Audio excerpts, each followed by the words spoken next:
A paz do Senhor a todos. Nós vamos dar continuidade ao nosso ensinamento a respeito do Sermão do Monte. E no Sermão do Monte, Jesus ele vai tratar de praticamente todos os assuntos relacionados à vida cristã, né? Ele vai tratar de todas as áreas, né, relacionadas à vida cristã, a vivência dentro do Evangelho. Nós vamos falar um pouco hoje a respeito de ofertar na casa do Senhor, e nós vamos usar como base, né, para nós tratarmos desse assunto, dois textos bíblicos. Nós vamos ler o texto aqui, né, de Mateus, capítulo 5, versos 23 e 24, mas também vamos ler lá em Malaquias, no capítulo 3, a partir do verso 2. Amém? Primeiro nós vamos ler aqui Mateus 5, 23. Portanto, se trouxeres a tua oferta ao Senhor, e aí te lembrares de que teu irmão tem alguma coisa contra ti, deixa ali diante do altar a tua oferta, e vai, e reconcilia-te primeiro com teu irmão, e depois vem e apresenta a tua oferta.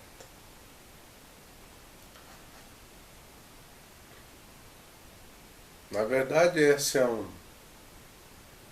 é uma expressão, essa é uma ordem de Jesus que dificilmente nós vemos ser ministrado dentro da igreja.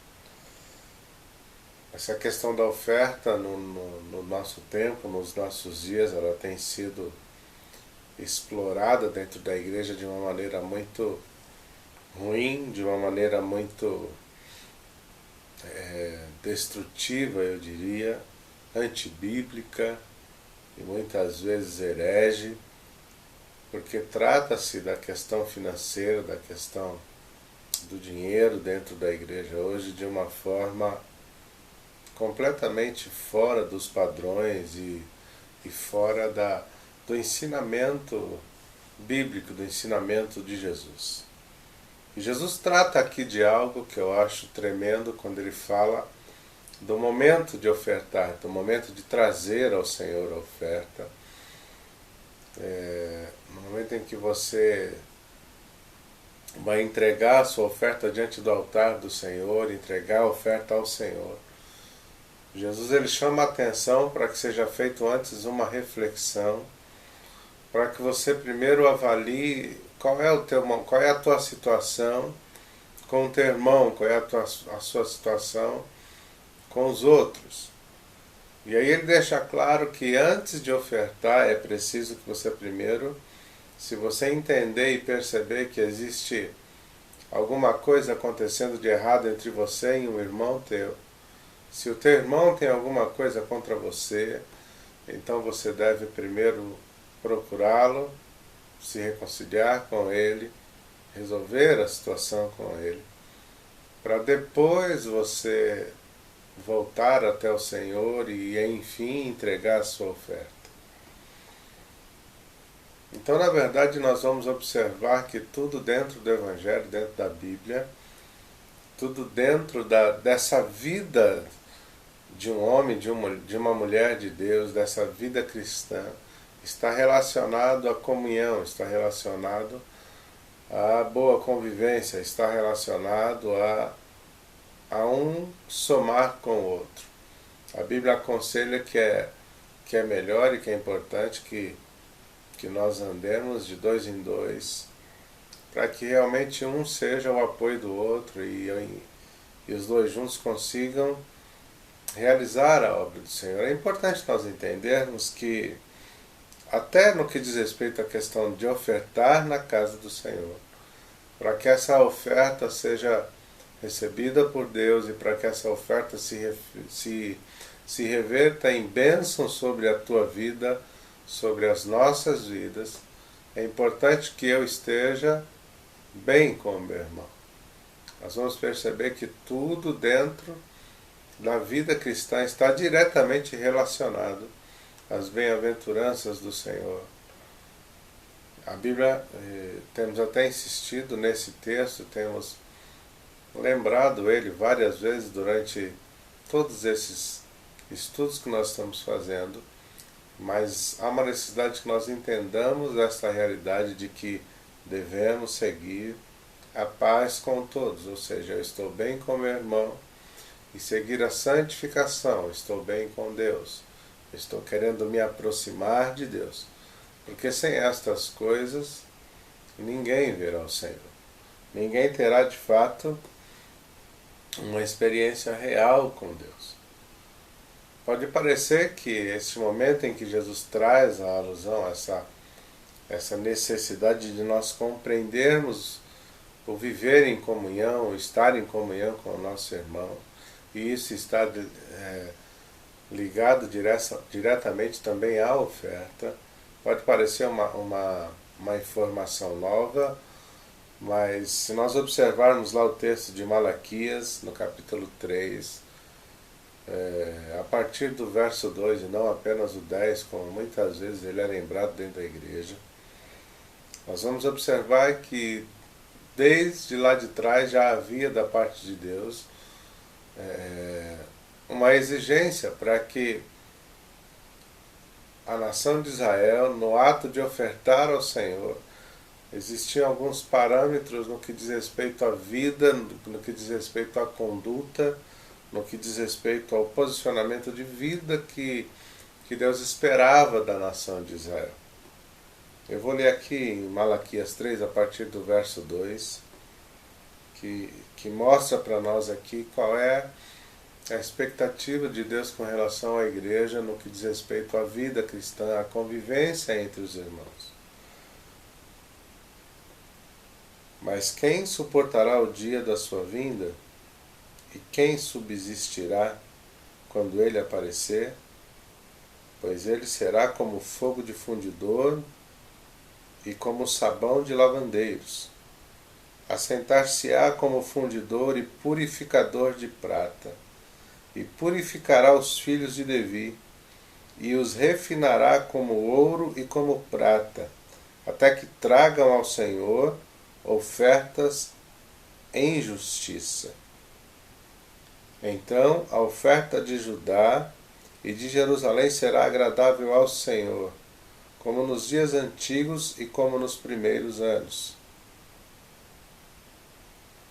E chegar-me-ei a vós para juízo, e serei uma testemunha veloz contra os feiticeiros, contra os adúlteros, contra os que juram falsamente, contra os que defraudam o trabalhador em seu salário, a viúva e o órfão, e que pervertem o direito do estrangeiro, e não me temem, diz o Senhor dos Exércitos. Nós vamos observar aqui que Deus espera da nação de Israel uma oferta justa. E aí ele vai descrever no versículo 5 de Malaquias 3 exatamente o que seria, qual o posicionamento de quem vai ofertar ao Senhor para que ele considere a sua oferta justa. Então Deus vai falar aqui contra feitiçaria, contra adultério, mas ele fala também contra aquele que jura falsamente, fala contra os que defraudam, o direito do trabalhador, enfim. Deus vai falar exatamente de que não adianta eu simplesmente chegar num culto, chegar na igreja, para apresentar diante do Senhor uma oferta, entregar ao Senhor uma oferta com a expectativa, talvez, de que Deus ele vai me abençoar através dessa oferta.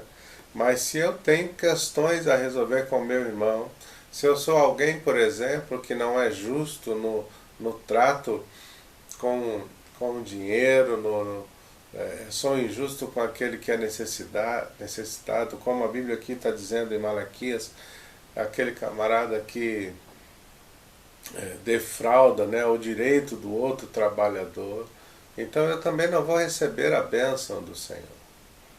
A oferta diante do Senhor, ela tem que ser primeiro de gratidão, ela tem que ser primeiro de louvor a Deus. Deus trata na nação de Israel, oferta como louvor. Deus trata a oferta, né, na nação de Israel como gratidão, como adoração ao Senhor. Não exatamente como tem sido feito nos nossos dias, onde a oferta ela é tratada como barganha, como investimento. E oferta não é investimento, oferta é atitude de gratidão. Oferta é atitude de amor, é atitude de louvor a Deus, atitude de adoração ao Senhor. Mas ela tem que ser respaldada e pautada por comunhão, por boa convivência entre os irmãos. Porque se eu chegar diante do Senhor e eu tenho questões para resolver com este ou com aquele, e eu não me disponho a me posicionar para resolver essas situações, e eu simplesmente vou e entrego a minha oferta ao Senhor, Deus também não recebe a minha oferta. E por que Deus não recebe? Exatamente pelo fato de que eu acabei de dizer que dentro da conotação de Deus, oferta, ela não é simplesmente entregar dinheiro. Deus enxerga a minha oferta, Deus enxerga a tua oferta como gratidão. Ele enxerga a minha oferta e a tua oferta como adoração, como louvor a Ele. E exatamente aqui é que está o ponto onde muitas pessoas não entendem qual é a expectativa de Deus com relação àquilo que nós fazemos diante dele. Né? E nós tratamos as questões do Evangelho de maneira completamente torta, distorcida. E por isso não alcançamos a bênção do Senhor. A oferta ela é também uma atitude de fé diante do Senhor. A oferta também é uma atitude de fé. Por quê? Porque isso mostra que eu estou diante do Senhor e que para mim é importante que a casa do Senhor seja mantida, que a casa do Senhor seja cuidada de maneira coerente. Aqui no versículo 10, Deus também vai falar exatamente não só da oferta, 10 de Malaquias 3 eu digo, Deus não vai falar somente da oferta, mas vai falar também do dízimo. E o texto inclusive diz assim, olha, roubará o homem a Deus, e aí o Senhor vai especificar que sim, há uma possibilidade de nós roubarmos ao Senhor quando nós somos negligentes no dízimo. E é interessante nós entendermos qual é a diferença entre um e outro. A oferta é aquela atitude de gratidão, é aquela atitude de amor, como já disse, é aquela atitude de louvor e de adoração ao Senhor. Agora o dízimo ele já é algo mais aprofundado. Por quê? Porque o dízimo é mandamento. O dízimo fala exatamente de uma questão, a oferta ela é voluntária. Então eu dou por gratidão, eu dou porque há no meu coração um desejo de que a casa do Senhor, de que a obra do Senhor seja mantida. Agora, embora o dízimo também seja uma atitude de fé, porque se você não tiver fé no coração, você não vai dizimar, mas o dízimo é mandamento. E por trás, como contrapartida da parte de Deus, o cumprimento desses mandamentos, eles vão atrair, na verdade, a bênção do Senhor para a minha vida.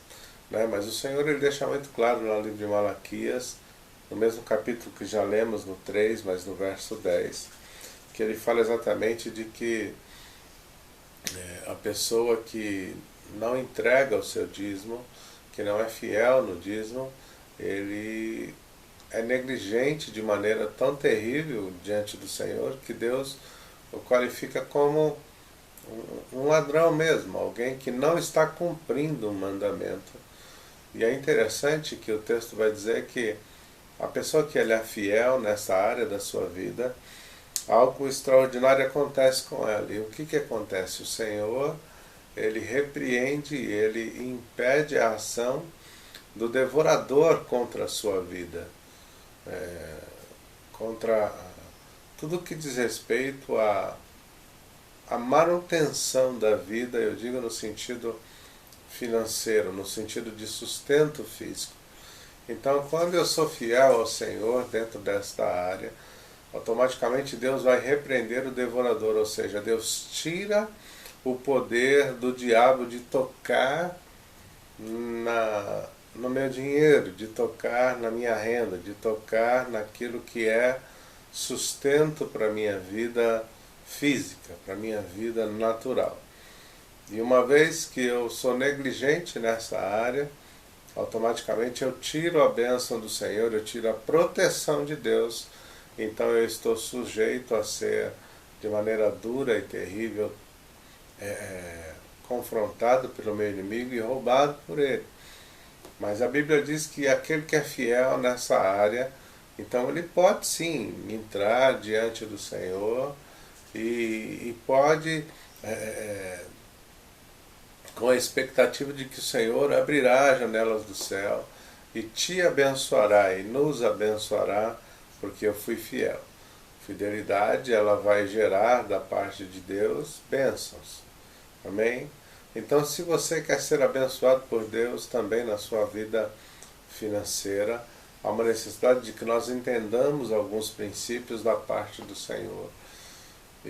Mas tudo relacionado ao Evangelho é uma questão de fé, é uma questão de confiar na palavra do Senhor, porque sem fé é impossível viver estas verdades do Senhor. Talvez essa seja uma das áreas mais difíceis de se compreender e de se obedecer dentro da vida no Evangelho, porque trata-se do nosso dinheiro, trata do teu dinheiro, trata-se da sua renda, mas o meu conselho bíblico para você hoje é que você confie na palavra do Senhor, é que você coloque tudo diante do Senhor, é que você seja fiel no seu dízimo. E o que seria dízimo? Dízimo é a 10ª parte de toda a tua renda. Você vai tirar 10% de tudo que você ganha, de tudo aquilo que Deus proporcionou à sua vida, porque também é importante nós entendermos, irmãos, que todas estas bênçãos, elas alcançam as nossas vidas e elas vêm do Senhor. Então eu só estou sendo grato a Deus e só estou sendo, na verdade, fiel a Ele, porque Ele tem sido fiel a mim. Mas é importante, eu quero mais uma vez enfatizar isso. Nós vivemos dias hoje onde há muita dissensão. Na verdade, em toda a história da igreja, se você observar, sempre isso vem meio que acompanhando a história da igreja. Por quê? Porque nós somos pessoas diferentes. Nós somos um grupo de pessoas que foram alcançados pelo Evangelho e que pensam diferente, com formações diferentes, com pontos de vista diferentes, com formação até de caráter distintas, mas nós somos chamados para ser um corpo em Jesus Cristo, e essa comunhão ela é exigida por Deus em todos os parâmetros da vida cristã. Então não adianta eu tentar resolver áreas da minha vida e deixar outras pendentes, porque Deus ele trata tudo dentro da sua palavra com tanta seriedade que na verdade uma coisa está diretamente ligada à outra. Haja visto que até a questão financeira de eu ofertar, o ato de ofertar diante do Senhor, não é um ato simples de simplesmente eu separar lá uma quantia e eu entregar no culto, eu entregar diante do Senhor numa reunião, mas o ato de ofertar também é um momento de louvor e adoração ao Senhor. E para Deus receber a minha adoração, eu tenho que estar devidamente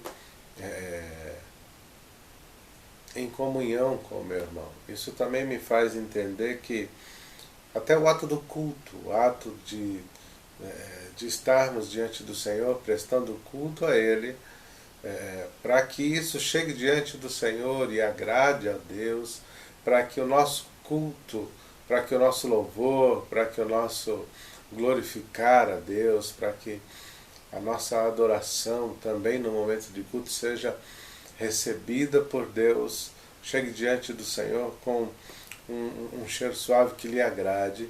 É importante que eu primeiro resolva as minhas questões com os meus irmãos.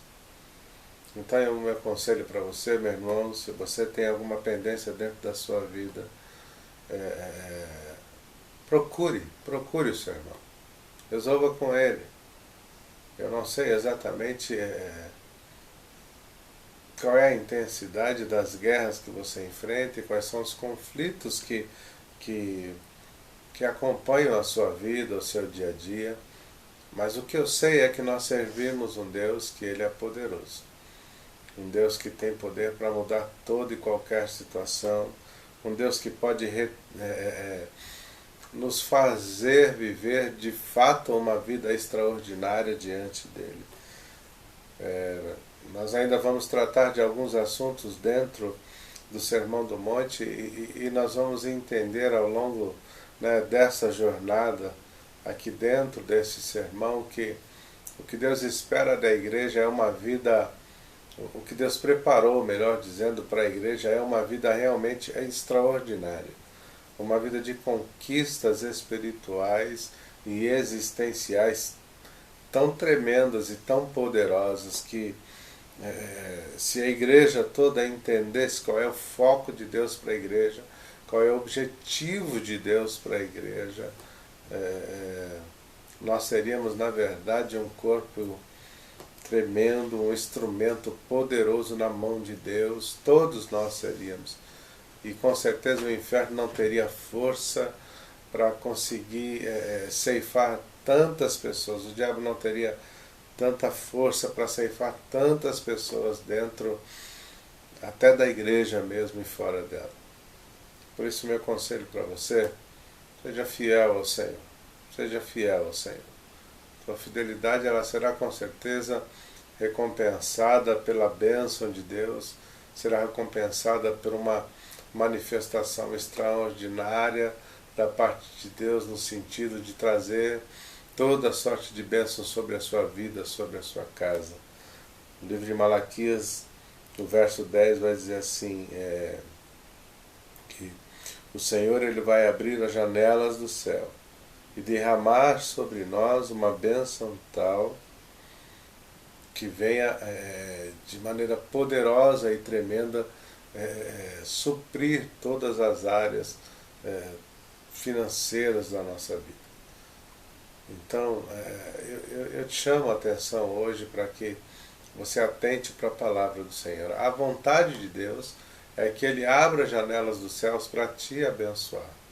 Mas toda a bênção de Deus está condicionada a eu obedecer a sua palavra, a eu ser fiel à palavra do Senhor. A Bíblia diz que Deus, Ele zela pela sua palavra para fazê-la cumprir. Deus tem um compromisso com a sua palavra. E se eu e você também assumirmos diante dele um compromisso com a palavra do Senhor, então a bênção do Senhor vai nos alcançar. A bênção do Senhor ela vai alcançar a nossa casa, alcançar a nossa família, alcançar a nossa vida como um todo. Mas também se formos negligentes à palavra do Senhor, também se formos negligentes à vontade de Deus, e não colocarmos como prioridade nas nossas vidas o cumprir a ordem do Senhor, a palavra dele, a bênção dele também não vai me alcançar e não vai te alcançar. Então, se de repente você entende que a sua vida precisa de uma mudança, precisa de uma guinada, precisa de uma transformação, se você entende que a tua vida financeira também ela precisa ser transformada por Deus, tocada por Deus, abençoada por Deus, se você entende que algumas coisas na sua vida ainda estão travadas e parece que não se desenvolvem, e eu estou falando especificamente hoje da vida financeira, porque Jesus também trata desta área nas nossas vidas. Então, observe o teu comportamento, observe a sua atitude, seja fiel a Deus. E se você for fiel, aí sim, faça a prova. Sabe, converse com Deus a respeito disso e diga, olha, porque com certeza a bênção do Senhor vai te alcançar e as coisas vão mudar. Mas não adianta apenas clamar, não adianta apenas pedir, não adianta apenas suplicar, sem o respaldo de uma vida de fidelidade e de confiança na palavra do Senhor. Amém?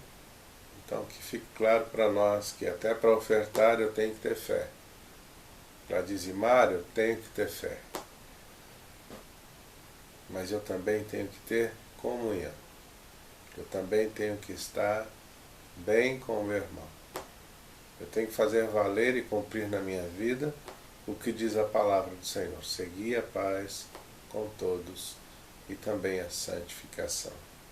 Se nós queremos ver Deus em todas as áreas das nossas vidas, então nós precisamos colocar Deus em todas as áreas das nossas vidas. Amém? Na próxima semana vamos continuar. Espero que Deus continue te guardando, continue te abençoando, abençoando a tua casa, abençoando a tua família.